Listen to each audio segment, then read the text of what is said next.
আপনারা দেখেছেন, কারণ বাধ্য হয়েছি কমেন্ট রিঅ্যাক্ট করার জন্য। প্রপারলি আমাদের অরেঞ্জ ওয়ার্নিং রেনফল থাকা সত্ত্বেও মাননীয় মুখ্যমন্ত্রী কিভাবে একাধিক ইলেকট্রনিক্স চ্যানেলে মিথ্যা ইন্টারভিউ দিয়েছেন, কারণ তিনি মিথ্যা কথাই বলেন, সত্য কথা বলেন না। আর যখন এই মুহূর্তে সন্ধ্যাবেলা বিরোধী দলনেতা সাংবাদিকদের কাছে মিলিত হয়েছেন, তখন এই মুহূর্তে মুখ্যমন্ত্রী উৎসবে মত্ত। অফিসিয়ালি নয়, নন অফিসিয়ালি 10 জন মারা যাওয়ার পরেও সহনাগরিকের মৃত্যু, তিনি শোকস্তব্ধ নন। দেখুন, অরেঞ্জ ওয়ার্নিং রেনফল কিভাবে ছিল, আপনার অ্যালার্ট কিভাবে করেছে আইএমডির পক্ষ থেকে। একটা সামান্য অ্যাজিটেশন যদি হয়, অভয়ার বাবা মা ডাকুক, আর যোগ্য শিক্ষক শিক্ষাকর্মী ডাকুক, চাকরি প্রার্থীরা ডাকুক, রাজনৈতিক দল ছেড়ে দিলাম, তখন নবান্ন এবং কলকাতা পুলিশের প্রেস কনফারেন্সের বন্যা বয়ে যায়, বন্যা বয়ে যায়। কোথায় মনোজ বর্মা, কোথায় রাজীব কুমার, কোথায় জাভেদ শামীম, কোথায় সুপ্রতিম সরকার, কোথায় ইন্দিরা মুখার্জি, কোথায় খালেদ মিরাজ না কি নাম, জয়েন্ট সিপি? এদের দেখতে পাওয়া যাচ্ছে না কেন? কাল থেকে, গতকাল থেকে এই যে ওয়ার্নিং, মানুষকে অ্যালার্ট করা, হাফ প্যান্ট পরে তো খিঁচবেরি ফটো, তো খিঁচবেরি ফটো, তো খিঁচবেরি ফটো। ইনি কোথায় ছিলেন কালকে? সাংবাদিক নিয়ে ঘুরছেন, জলে গিয়ে ওনার মালিকের কাছ থেকে শিখেছেন, তো খিঁচবেরি ফটো। এই লোকটাকে তাড়াচ্ছে না কেন? একে তো আগে গ্রেফতার করতে হবে। এ আর মনোজ বার্মা আর সিএসসি সঞ্জীব গোয়েঙ্কা, 3 জনকে জেলে দেখতে চায় বাংলা।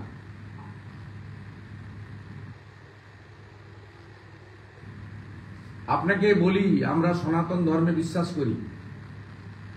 দেবী মা দুর্গা, তার অভিশাপে এটা হয়েছে।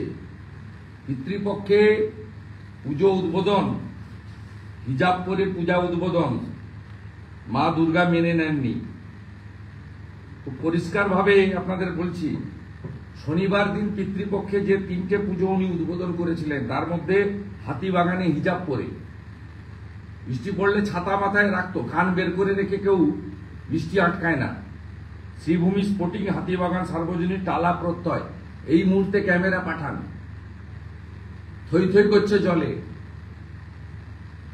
সর্বশক্তিমান মা দুর্গা এই পাপ মেনে নেননি।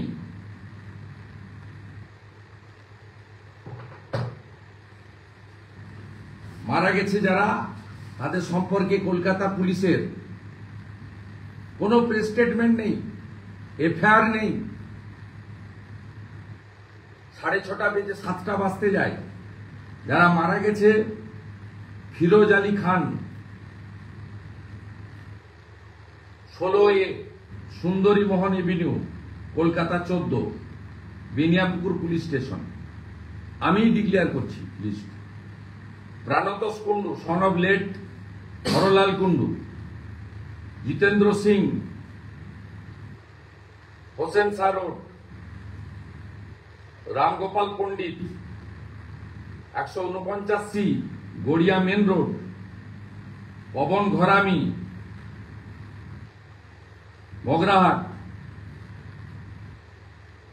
শুভ Pramanik, 109 DH road, Diamond Harbour road, Purba Barisha, Sunil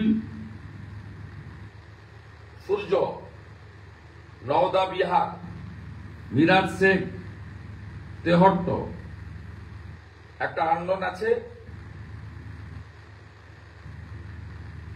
আরো একাধিক ইনজোর্ড আছে। মোটামুটি নন অফিসিয়ালি 10 জন মারা গেছে, অফিসিয়ালি 9 জন, 8 জন আইডেন্টিফাইড, এখনো পর্যন্ত পুলিশ সরকারের পক্ষ থেকে no press release, no FIR, no action. এরা কিভাবে মারা গেল? নিশ্চিতভাবে 600 কোটি টাকা ইলেকটোরাল বন্ডে দেওয়া সঞ্জীব গোয়েঙ্কারা দায়ী, তা অস্বীকার করার পায়নি। সবচেয়ে বড় দায়ী এই লোকটা, সবচেয়ে বড় দায়ী। 3 জন মারা গেছে কলকাতা কর্পোরেশনের স্ট্রিট লাইটে হাত দিয়ে। 2 স্ট্রিট লাইট, 1 ট্রাফিক লাইট। আমার কাছে সব ডিটেলস আছে। আপনারা এফআইআর না করলে আমি পরিবারকে দিয়ে এফআইআরও করবো, জনস্বার্থের মামলাও করব। মনোজ বার্মা সিপি, মেয়র ফিরাদ হাকিম, সিএসসির চেয়ারম্যান সঞ্জীব গোয়েঙ্কা, 3 জনকে আমরা জেলে দেখতে চাই। আর মুখ্যমন্ত্রী মমতা ব্যানার্জির পদত্যাগ চাই। 9 জনের মধ্যে 3 জন মারা গেছে কলকাতা কর্পোরেশন যে মেনটেন করে স্ট্রিট লাইট এবং ট্রাফিক লাইটে। সিএসসির সাথে সাথে ইনিও এই হত্যার জন্য, সহনাগরিকদের হত্যার জন্য দায়ী।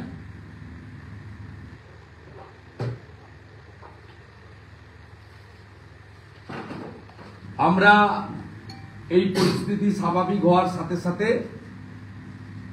যা যা করণীয় কাজ প্রতিবাদও হবে। সহনাগরিকদের মৃত্যুর জন্য যারা অভিযুক্ত তাদের বিরুদ্ধে ব্যবস্থা গ্রহণের জন্য যা যা করার তা করা হবে।